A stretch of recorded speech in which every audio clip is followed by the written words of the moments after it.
వంటలకు ఇంతకంటే స్వచ్ఛమైన గానుగ నూనె మరెక్కడా దొరకదు. SRV naturals. ఆర్డర్స్ కై స్క్రీన్ పై నెంబర్ కి కాల్ చేయండి.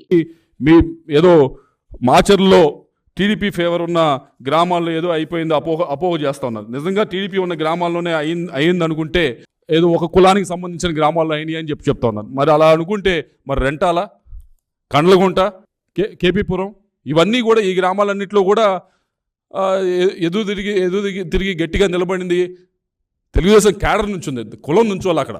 ఈ అపోహ దయచేసి తొలగించుకోవాలి. ఆ రోజు అక్కడ నుంచుంది ఈ గ్రామాలు, నేను చెప్తున్న లిస్ట్ అన్ని గ్రామాలు కూడా అక్కడ కులంగా నుంచుంది. టీడీపీ క్యాడర్ నుంచోని ఇక్కడ ఎలక్షన్ జరగాలి. మీరు చూసారు రెంటాల గ్రామంలో ఒక లేడీ అమ్మాయికి ఘాటు పడితే కూడా వచ్చి నుంచొని ఎలక్షన్ బూత్లో కూర్చుంది.